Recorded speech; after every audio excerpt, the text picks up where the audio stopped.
más épicos y extremos del planeta. Es como si me hubieran clavado un picahielos en la pared del estómago. Atraviesan los entornos más inhóspitos del mundo.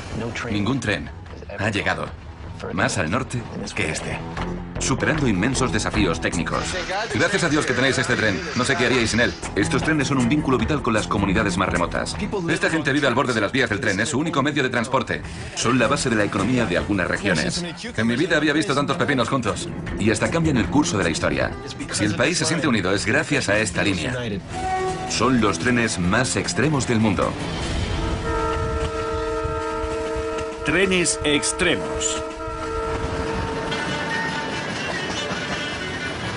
El Transiberiano es la red ferroviaria más conocida de Rusia, que atraviesa Siberia de este a oeste, pero no es ni de lejos la línea más extrema de Rusia.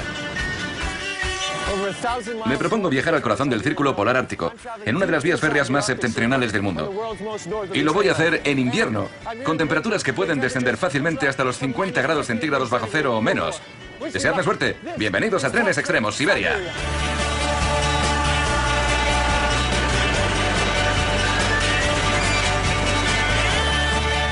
Aparte de ser el país más grande del mundo, Rusia cuenta con las mayores reservas de gas del mundo, principalmente en el remoto Ártico siberiano. Se accede a los yacimientos de gas a través de una de las líneas de tren más al norte del mundo, pero lamentablemente falta un ramal que conecte el este y el oeste. Actualmente Rusia está tomando medidas para cubrir esa laguna en uno de los entornos más inhóspitos del mundo. Curiosamente, la nueva red cubrirá el mismo recorrido que una línea de tren abandonada, construida en tiempos de la Unión Soviética, antes de que se descubrieran los yacimientos de gas por los presos de los campos de trabajo de Stalin. Mi viaje al Ártico comienza en la antigua capital de Siberia, Tobolsk, donde cogeré un tren que me llevará al mayor yacimiento de gas de Rusia, en Novi Urengoy, a 1200 kilómetros al norte. Allí veré cómo consiguen arrancar los trenes cisterna. Allí está el gas. Esos hombres se dedican a extraerlo. Los trenes de pasajeros normales no van más allá de Novi Urengoy. Proseguiré mi viaje hasta Nadim, a 240 kilómetros al oeste, a bordo de una línea de trenes de mercancías. Es decir, que viajaré en mi propio tren privado. Stalin se planteó construir una red ferroviaria que atravesase el Ártico y nunca llegó a verla acabada. Ahora se hará realidad por una razón completamente diferente: el gas. En la actualidad, la única forma de salvar los 400 kilómetros que separan el final de línea en Nadim de la ciudad de Lavitnangi es recorriendo en todoterreno una peligrosa carretera de hielo que solo está abierta en invierno. De camino visitaré una zona remota cuyos únicos habitantes son unos nómadas que crían renos y se los comen crudos. Es más llevadero con un poco de vodka. En Obskaya, cerca de Lavitnangi, me embarcaré en la última etapa de mi viaje hasta el yacimiento de gas de Bobanenkovo, a 560 kilómetros al norte, por encima del Círculo Polar Ártico. Es el lugar más al norte del mundo al que se puede acceder en tren. Para que los yacimientos de gas puedan abastecer el país, esta línea tiene que poder funcionar durante todo el año. Este es, sin lugar a dudas, el más extremo de todos los trenes extremos.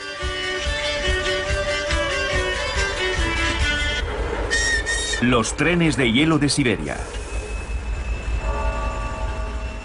Mi viaje al Ártico ruso comienza a más de 1600 kilómetros al sur, en la antigua capital histórica de Siberia, Tobolsk. En el siglo XVIII, esta era la sede del gobierno de la inmensa región de Siberia, con una increíble extensión de 8000 kilómetros al este y más de 1600 kilómetros al norte, en dirección al Ártico.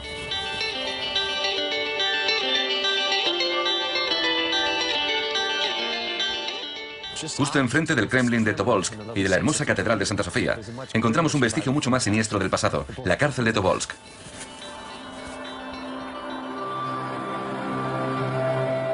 Bajo el reinado de los zares, cientos de disidentes políticos eran exiliados a Siberia todos los años. Muchos de ellos eran encarcelados aquí.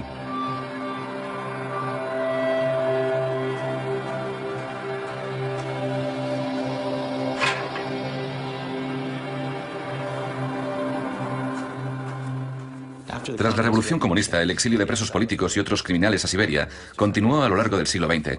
Millones de individuos fueron condenados a trabajos forzados o fueron a parar al Gulag. Desde cárceles como esta, los presos del Gulag eran enviados por toda Siberia y a menudo obligados a trabajar en las minas, pero también en grandes proyectos de infraestructuras, como la construcción del llamado Ferrocarril de la Muerte de Stalin en el Ártico. Sin embargo, la línea que voy a tomar para ir al Ártico desde Tobolsk es más moderna. Se terminó de construir a principios de los años 80, tras descubrir cantidades ingentes de gas y petróleo en el extremo norte del país. Vale, mi tren llega a la 1:38, lo cual es un tanto lioso, porque en los horarios pone que llega a las 11:38. Por lo visto, en Rusia todos los trenes se rigen por el horario de Moscú, estén donde estén. Es un dato importante en un país que cubre 9 usos horarios, si quieres evitar perder el tren o morir congelado mientras lo esperas. Bueno, aquí llega. Este es el tren que me va a llevar a las nieves del Ártico. ¿Estaré preparado? No sé. La verdad es que no lo sé.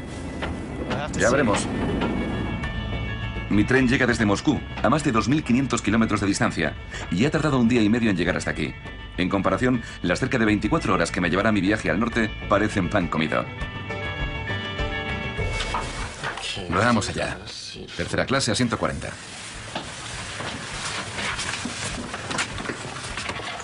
Madre mía, menudo olor. Es como si se hubiera muerto alguien aquí.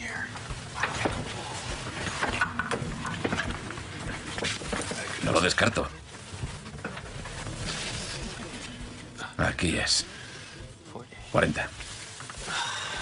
Vale. Empezamos bien. Hemos llegado a tiempo para coger nuestro primer tren.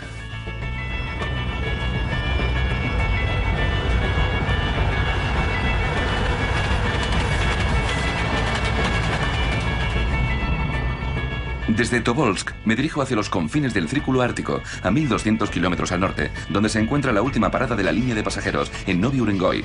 Casi todos los pasajeros del tren van a trabajar a los yacimientos de gas. Vienen de todos los rincones de Rusia, atraídos por los altos salarios que pagan por trabajar en las condiciones más inhóspitas sobre la Tierra. ¿Qué temperatura suele hacer por aquí? Puede llegar a hacer 50 grados bajo cero, pero lo normal es que haga este frío. Puede hacer más frío incluso, pero yo ya he trabajado a 50 grados bajo cero y no he tenido ningún problema. Los rusos no os andáis con chiquitas. Yo no sé si podrían pagarme lo suficiente como para trabajar en esas condiciones. Siento un gran respeto por vosotros. Hoy la temperatura exterior es de 20 bajo cero, pero es fácil de olvidar, ya que dentro del tren hace una temperatura de lo más agradable. El sistema de calefacción es muy eficaz, pero no es precisamente de última generación. ¿Así es como calentáis el tren? Usamos carbón para calentar los vagones. Mira lo bien que arde. Hasta cuando estamos a 50 bajo cero, en el tren siempre hace calor. Es sencillo, no ocupa demasiado espacio y lo cierto es que consigue mantener caliente el tren. Como podéis ver, es un sistema anticuado y tradicional, pero que funciona. Nos mantiene calentitos. ¿Os mantiene calentitos? Así es nuestra Rusia, una nación muy fuerte e industrializada. Mientras el tren hace una breve parada en mitad de ninguna parte, la afable encargada tiene que atender a otras obligaciones. Voy a tomar un poco de aire, y así me hago una idea del frío que hace. Debo decir que bastante. ¿Por qué soy el único aquí fuera? Anda, carámbanos. Si no quitas el hielo, se puede atascar la maquinaria. Hay que quitar la nieve y el hielo para que no se peguen las ruedas. Esos carámbanos pueden ser un peligro.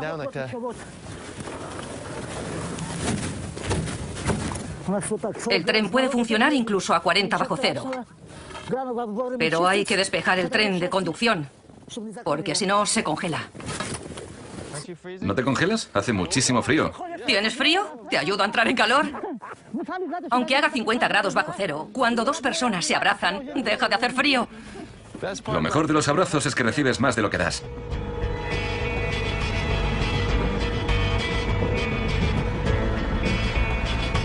Mientras el tren prosigue su viaje hacia los yacimientos de gas del norte, nos cruzamos con un par de trenes de pasajeros y un montón de trenes cisterna cargados de gas condensado que se dirigen hacia el sur para abastecer la industria rusa y numerosas economías del resto de Europa. Los pasajeros también tenemos que repostar. Por el camino el tren efectúa varias paradas lo bastante largas como para que los viajeros como yo podamos comprar comida casera barata en los andenes. Fijaos, ese pollo tiene una pinta deliciosa. Patatas, salchichas. Hay muchísima más variedad de lo que pensaba. Esa empanadilla tiene muy buena pinta. Esculca. ¿Esculcra? Esculca. Esculca. Y una salchicha. Eso es. Con un montón de patatas. Venga, ¿y eso qué es? ¿Esto de aquí? Sí, ¿por qué no? Vale. Listos. A cenar. Pero antes vamos a por vodka.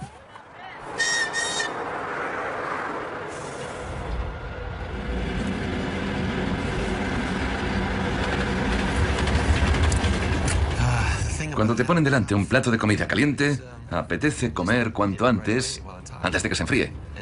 Y cuando te sirven una botella enorme de cerveza, apetece beber antes de que se recaliente. No he podido encontrar vodka, pero he encontrado un poco de cerveza rusa. A ver qué tal está.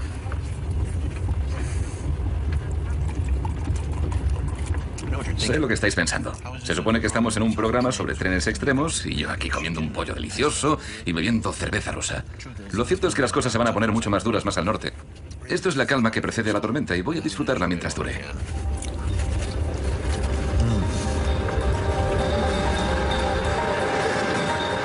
Efectivamente, como era de esperar, el clima empieza a empeorar según avanzamos hacia el norte. A medida que nos adentramos en la noche, se desata lo que parece ser una tormenta de nieve.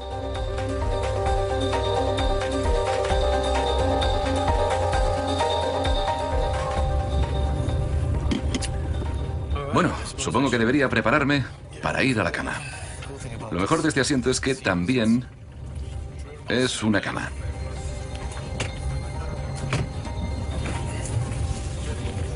Colgamos esto aquí. Se queda un poco corta, pero si bebo la suficiente cerveza me dormiré de todas maneras.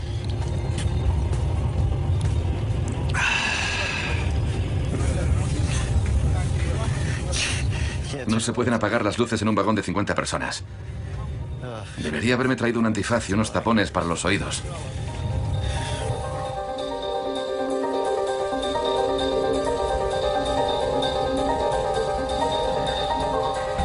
A primera hora de la mañana, a medida que nos acercamos a los yacimientos de gas y el destino final del tren, en Novi Urengoy, el tiempo se va despejando, pero la tormenta de anoche ha dejado una profunda capa de nieve.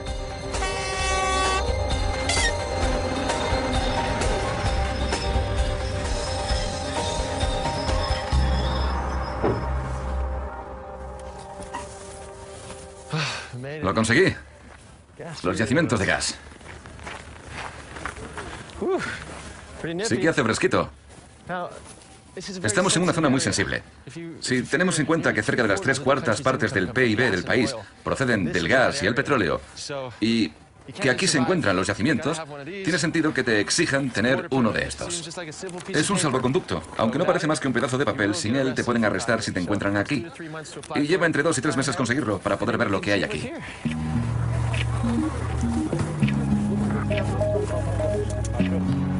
Situada a tan solo unos pocos kilómetros al sur del Círculo Polar Ártico, Novi Urengoy es hoy una gran ciudad, con una población de cerca de 100.000 habitantes. Pero antes de que se descubriese el gas en la región, no vivía aquí nadie. No había ni tan siquiera una aldea.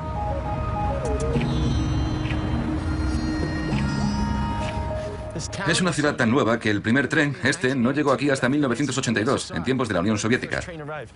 Es precioso. Y encima está muy bien conservado.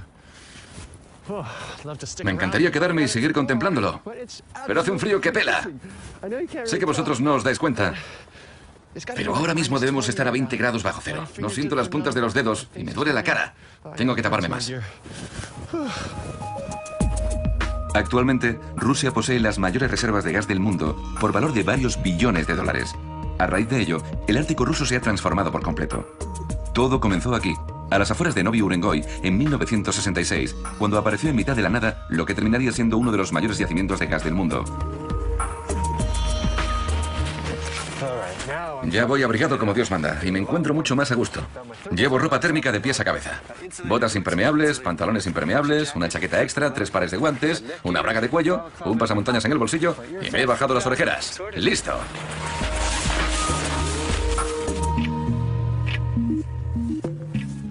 Cuando se empezaron a investigar los recursos potenciales de esta remota región, a principios de los años 60, fue aquí donde la primera prospección exploratoria dio con un océano de gas. ¡Bingo! No es de extrañar que lo celebraran por todo lo alto. Para la Unión Soviética, este enorme yacimiento no tardaría en cobrar una importancia económica decisiva. Hoy, 50 años más tarde, sigue siendo clave para la Rusia contemporánea. Más del 90% del gas ruso proviene de esta región. Y aunque en su mayoría es transportado a través de una red de gasoductos, la red ferroviaria también tiene una importancia vital para la economía rusa, ya que permite transportar gas condensado.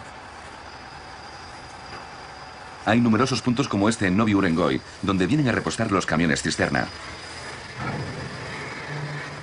Ahora mismo están preparando el tren, lavando los vagones cisterna al vapor antes de llenarlos de gas condensado. A continuación, este se transformará en combustibles como la benzina y el queroseno, que es como llega a vosotros.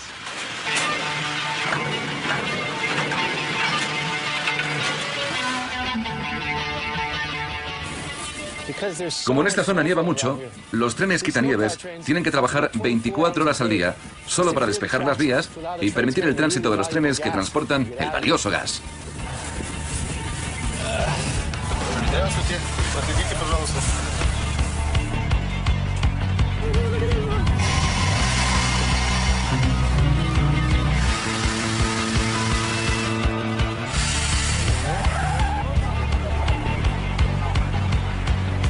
Mejor apartarse. Fijaos en las cuchillas de este armatoste.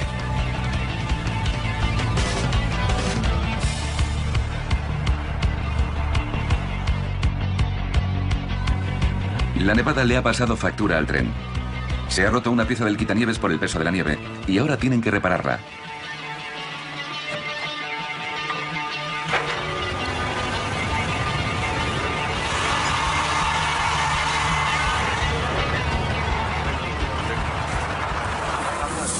Parece que esta goma se está cayendo a pedazos. Tienen que desmontarla y reemplazarla. Es muy difícil hacer cualquier cosa en la nieve. Con el frío que hace, se te entumecen las manos. Con estos guantes no se pueden usar bien las manos. Pero si te los quitas, se te entumecen. Está desmontando la goma.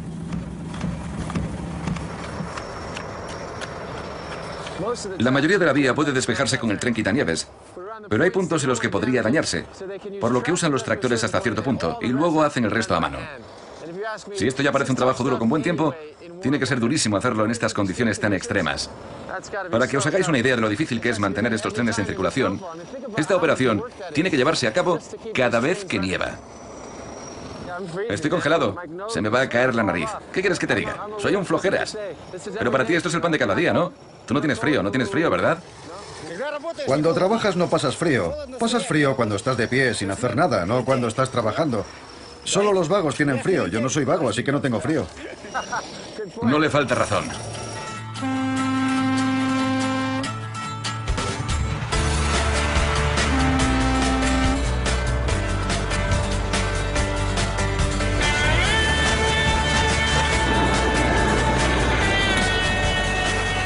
Una vez despejadas las vías, los trenes cisterna ya pueden dirigirse hacia el sur con su valioso cargamento de gas condensado.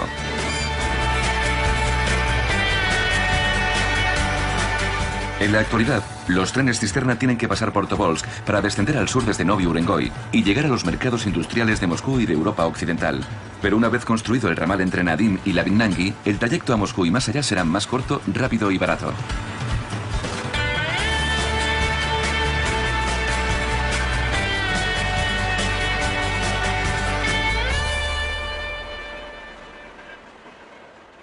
Por el momento, apenas se utiliza la vía muerta entre Novi Urengoy y Nadim. No hay trenes de pasajeros y solo circula un tren de mercancías al día. Pero es hacia donde me dirijo yo, y para que pueda pararme por el camino, he recibido un trato especial.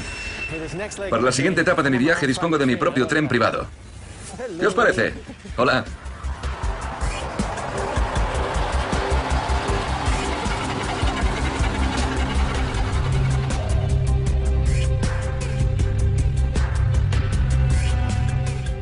Desde Novi Urengoy voy a recorrer cerca de 240 kilómetros hasta la ciudad de Nadim, donde termina la línea actual. Pero está previsto construir una nueva línea que, partiendo de Nadim, seguirá el itinerario de la red iniciada por Stalin en los años 50 y que enlazará por fin con la línea procedente de Lavinnangi. De esta manera, esta vía inacabada y desierta no tardará en convertirse en un concurrido enlace con el Ártico, atestado de trenes cisterna cargados de gas. Me lo explica Sergei Kravets, de la compañía ferroviaria de Yamal, que está a cargo del mantenimiento de este tramo de la línea. ¿Este es el famoso ferrocarril de la muerte de Stalin que construyeron los presos del Gulag? Sí, ahora mismo estamos viajando en un tramo de la antigua red ferroviaria de Stalin. Por desgracia, en tiempos de la Unión Soviética, no llegó a terminarse.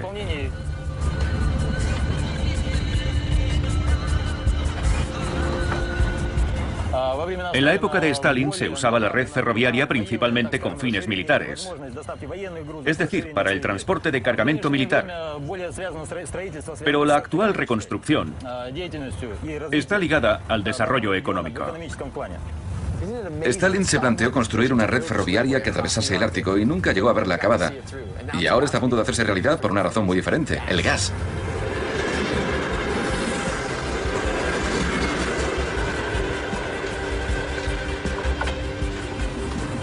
A unos pocos kilómetros del final de la línea, en Nadim, Sergei detiene el tren para enseñarme el punto en el que la línea abandonada de Stalin se separa de la actual, en dirección a Salekar y Lavidnangi.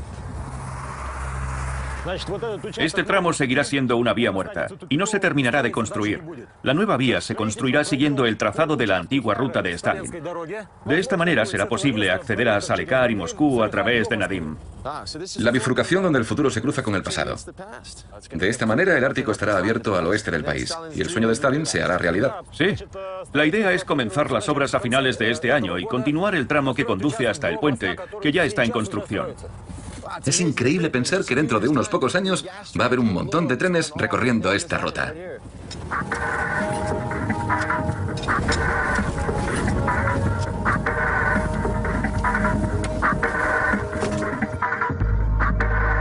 El viaducto mixto en construcción a las afueras de Nadim, por el que podrán circular trenes y automóviles, es una clara señal de la voluntad de las autoridades rusas de construir cuanto antes un enlace ferroviario transártico entre Nadim y Salekar. Además de proporcionar una ruta más corta para los trenes cisterna, la nueva red ferroviaria ayudará a desarrollar esta remota región. Antes de que se descubrieran los yacimientos de gas, Nadim era una pequeña aldea. Hoy es una ciudad de unos 50.000 habitantes. Pero entre Nadim y Salekar, otra ciudad de dimensiones equivalentes a 370 kilómetros al oeste, no hay línea de tren, ni carreteras, ni asentamientos de ningún tipo.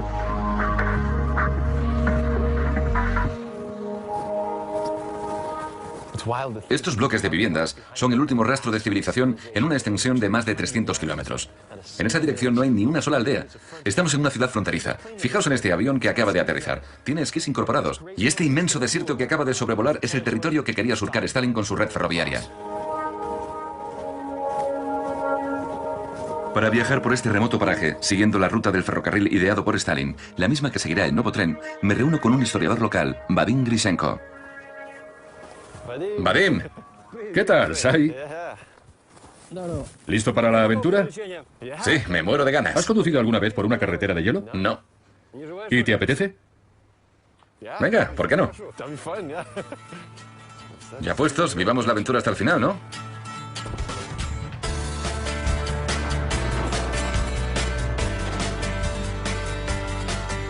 Mientras no se construya una nueva línea de tren procedente de Nadim, solo es posible recorrer esta remota región en invierno conduciendo sobre el suelo helado. Para llegar a Salekar y Lavidnangi desde Nadim, hay que recorrer unos 370 kilómetros a través de un desierto de hielo. No es precisamente un viaje que se pueda hacer de una sentada, por cuestiones de seguridad. Antes de ir a echar un vistazo al ferrocarril de Stalin, mañana por la mañana, vamos a pasar la noche con unos amigos de Vadim. Hola, Jacob. El que no haya asentamientos permanentes en esta remota región no quiere decir que esté inhabitada. De hecho, es un bastión de los Nenets, una de las últimas tribus de nómadas de Europa.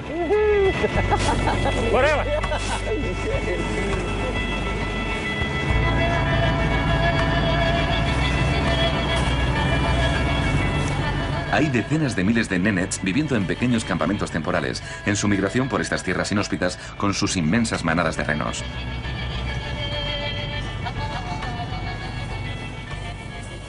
¡Es asombroso! ¡Mirad eso!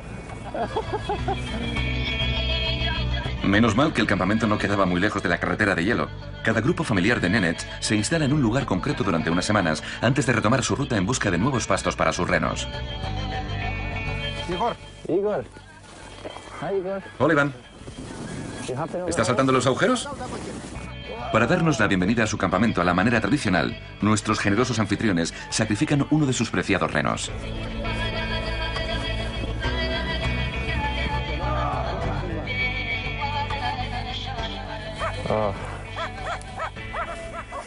Me encanta comer carne, pero esta es la parte en la que prefiero no pensar.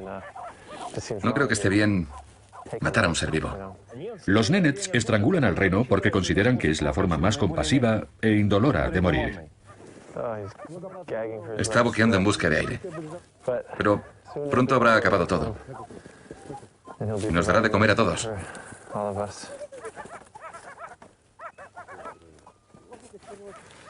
Han desarrollado un método científico para despellejar al animal, preservando la piel en las mejores condiciones posibles. Toda su ropa está hecha de piel de reno, y sus tiendas también. Por lo que es importante obtener piezas de buen tamaño. Para los Nenets, las partes más deliciosas del reno son los riñones y el hígado. Esto es el hígado. Pensé que al menos lo cocinarían un poco, pero al parecer ellos lo comen tal cual.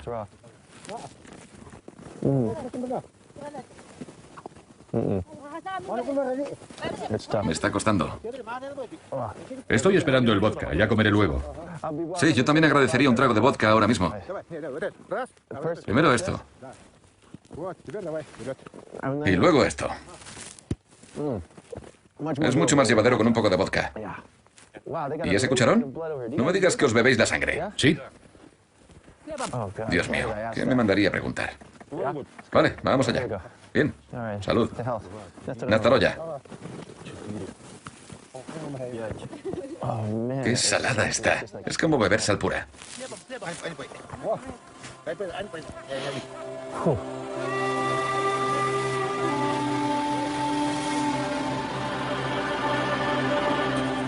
Al caer la noche bajan las temperaturas.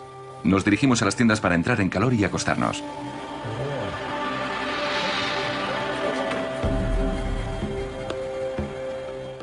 Madre mía. Vaya, me estáis malcriando. Qué calentito se está. ¿Quién lo hubiera dicho? En mitad de la nada, envuelto en unas pieles de reno. Esto es vida. Me siento como un rey. Voy a dormir bien esta noche.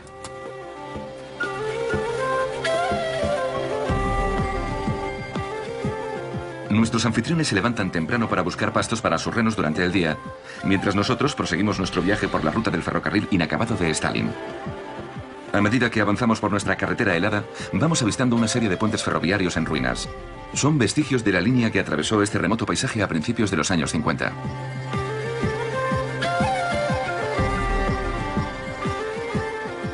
¿Y por qué quiso Stalin construir una vía férrea aquí? Por aquel entonces aún no se habían descubierto los yacimientos de gas. Había dos motivos principalmente. El primero era económico. El norte tenía que desarrollarse y no era posible sin el ferrocarril. Y el segundo por razones de estrategia militar. En 1945 comienza la era atómica y querían construir bases militares navales y aéreas en la región polar. Y para ello había que construir un ferrocarril. Me has dejado helado. Nunca mejor dicho. En este tramo del llamado Ferrocarril de la Muerte de Stalin, el vestigio mejor preservado de lo ocurrido aquí a finales de los años 40 y principios de los 50, durante la era del Gulag comunista, es el campo de trabajo número 93.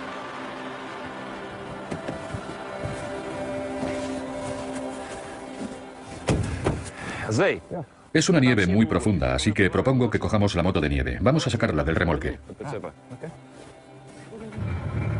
Este era solo uno de los cerca de 150 campos repartidos a lo largo de la vía férrea, de una extensión de unos 1.300 kilómetros. En pleno apogeo de la construcción del ferrocarril, estos campos albergaron un total de 80.000 presos. Ten cuidado, es nieve profunda. Te puedes torcer un tobillo. Mira, Sai, vamos a entrar en la cocina por la ventana.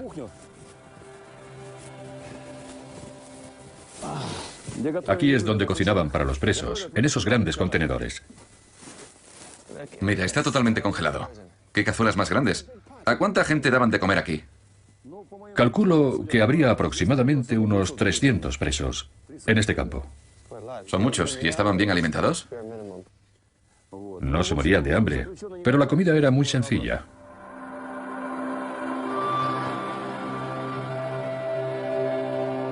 Nos dirigimos a los barracones donde dormían los presos.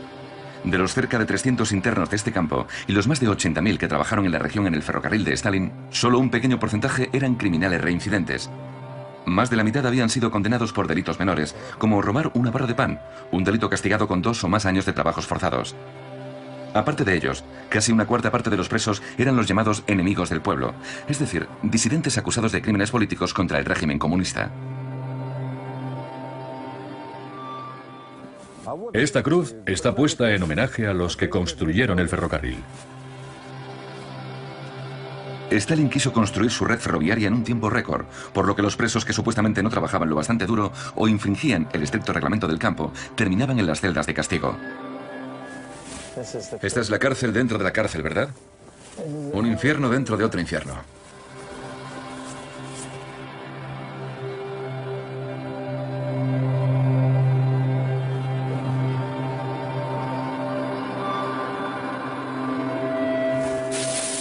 Más te valía no acabar aquí, ¿no?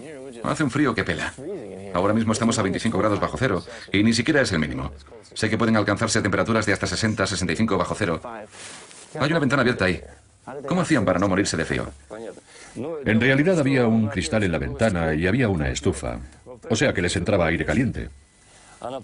Así que, aunque hacía frío, nunca hacía tanto como para que los presos se murieran. No querían matar a los presos, ya que los necesitaban para construir el ferrocarril. Pero finalmente, la línea de tren de Stalin no vería nunca la luz. Tras su muerte en 1953, el nuevo gobierno soviético dejó la línea a medias, ya que no le veía mucho sentido a construir un ferrocarril en un páramo prácticamente deshabitado.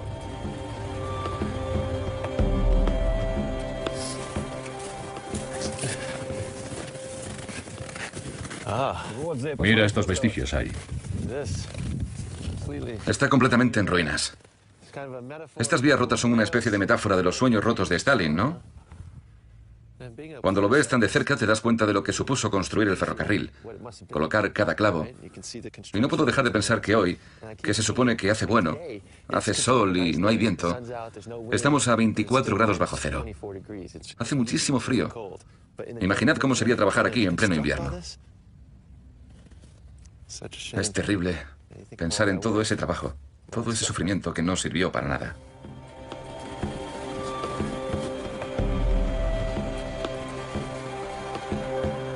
Ahora que mi viaje por el ferrocarril ártico de Stalin toca a su fin, me aterra pensar que los cerca de 80.000 presos que estaban trabajando en la construcción de esta línea cuando se abandonó no eran más que un pequeño porcentaje de los millones de personas que fueron recluidas en campos de trabajo por toda Siberia bajo el reinado de Stalin.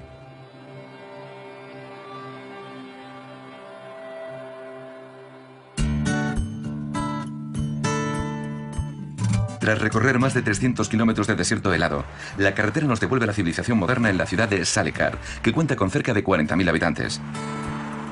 Es el punto más al norte en el que he estado de momento, situado justo encima del Círculo Polar Ártico.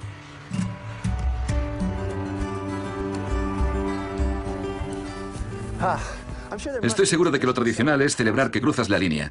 Y si no, pues me invento la tradición.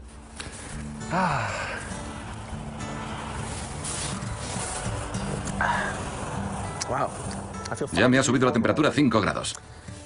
Ahora no estoy en el Círculo Ártico. Y ahora sí. Qué calentito. Ahora no estoy en el Círculo Ártico. Y ahora sí. Estoy de broma. De todas las barreras naturales que se interponen en el recorrido de la nueva línea a Moscú, el mayor reto que ha tenido que superar la construcción es el río que atraviesa Salekar, el Ob, con su más de 1,5 kilómetros de ancho, y que está congelado la mitad del año. Pero una vez se haya construido el puente sobre el Ob, dentro de unos pocos años, el sueño de Stalin se hará por fin realidad, ya que al otro lado del río hay una estación de tren, en Lavidnangi.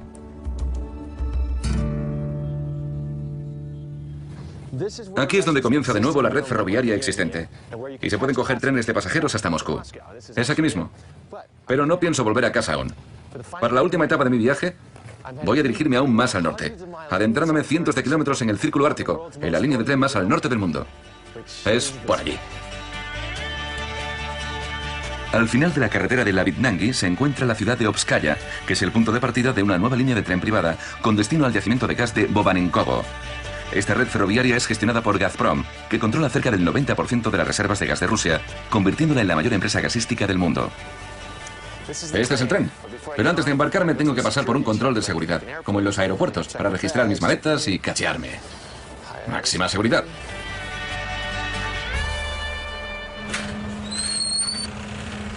Hola. Hola, su pasaporte, por favor. Todas las semanas, Gazprom destina 3 o 4 trenes de pasajeros al yacimiento de gas de la península de Yamal.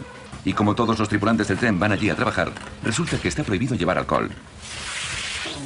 Deje eso en la cinta y pase por el arco. ¿Vodka, whisky, alcohol? ¿Vodka? No está permitido el alcohol. Adiós. Adiós.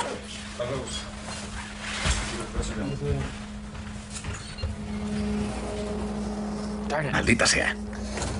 Entiendo que el alcohol esté terminantemente prohibido en los yacimientos de gas por razones de seguridad, pero tenía muchas ganas de celebrar como se merece mi llegada a la estación de tren más al norte del mundo.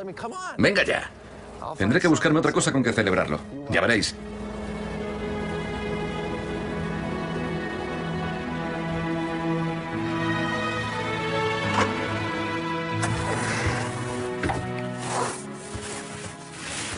¡Cuánto lujo! Es normal. Es propiedad de una de las compañías más ricas del mundo. Qué calentito y agradable. Este será mi hogar durante las próximas 26 horas. Desde Obskaya, el tren recorre otros 560 kilómetros en dirección al norte, más allá del Círculo Ártico. Nos llevará todo un día llegar al final del trayecto, en el yacimiento de gas de Bobanenkovo.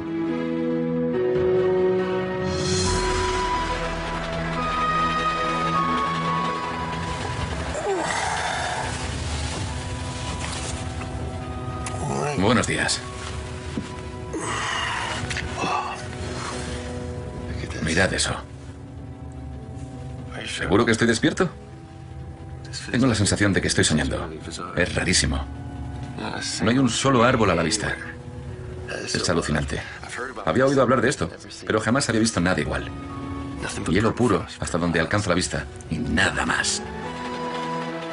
Kilómetro tras kilómetro, hora tras hora, mucho más allá del límite forestal, proseguimos nuestro viaje en este paisaje surrealista y casi inmutable.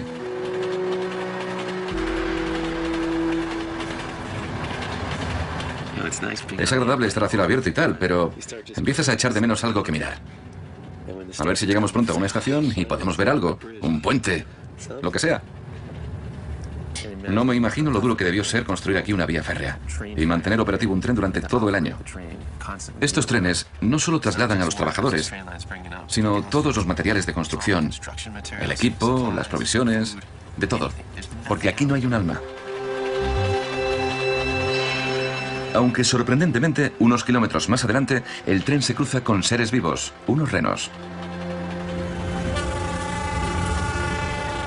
Hay miles de renos atravesando el paisaje. Mira cuántos allí y allí. Todo el mundo está saliendo de su compartimento para sacar fotos. Voy a hacer lo mismo.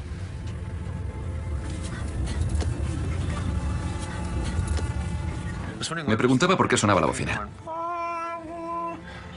Era para decirles, apartad o vamos a tener que arrollaros. Pero mira qué criaturas más preciosas. Increíble. Naturalmente, estos renos conviven con unos ganaderos nómadas que llevan la vida más apartada del así llamado mundo moderno que se pueda imaginar. Viendo este entorno tan vasto, gélido, inhóspito y glacial, parece mentira que los Nenets hayan escogido vivir aquí. El tren será extremo, pero esa gente es súper extrema.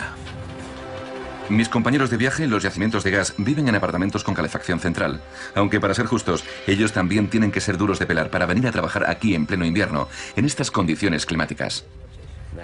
Tendrías que venir aquí cuando hace 40 o 50 grados bajo cero, o cuando no se puede ver nada por la niebla. Los rusos no le tenemos miedo a nada, y menos al frío.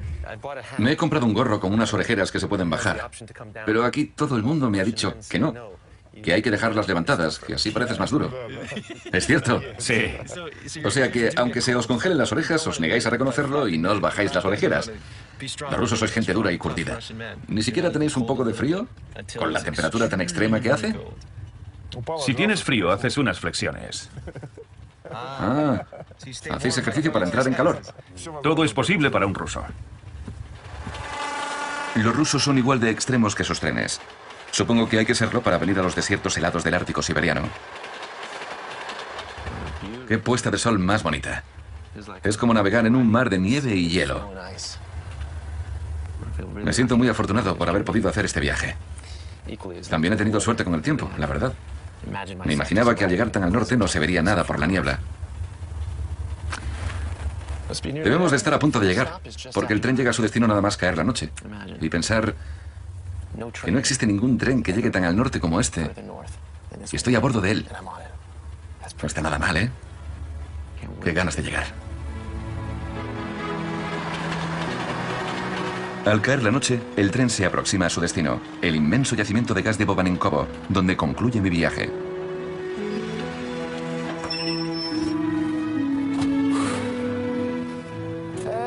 Misión cumplida. Lo hemos conseguido. El final de la línea. ¡Qué frío!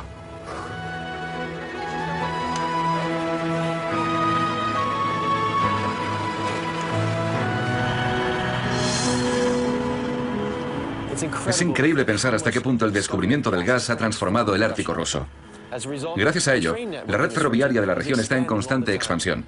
Y el sueño de Stalin de construir un ferrocarril así está a punto de hacerse realidad. En mi caso, mi sueño era simplemente alcanzar el punto más al norte del mundo accesible en tren. Y aquí estoy. Así que creo que ha llegado el momento de celebrarlo. Puede que ya no tenga mi botella de vodka, pero aún me queda esto. Os prometo que es agua. Nazdaroya. Salud.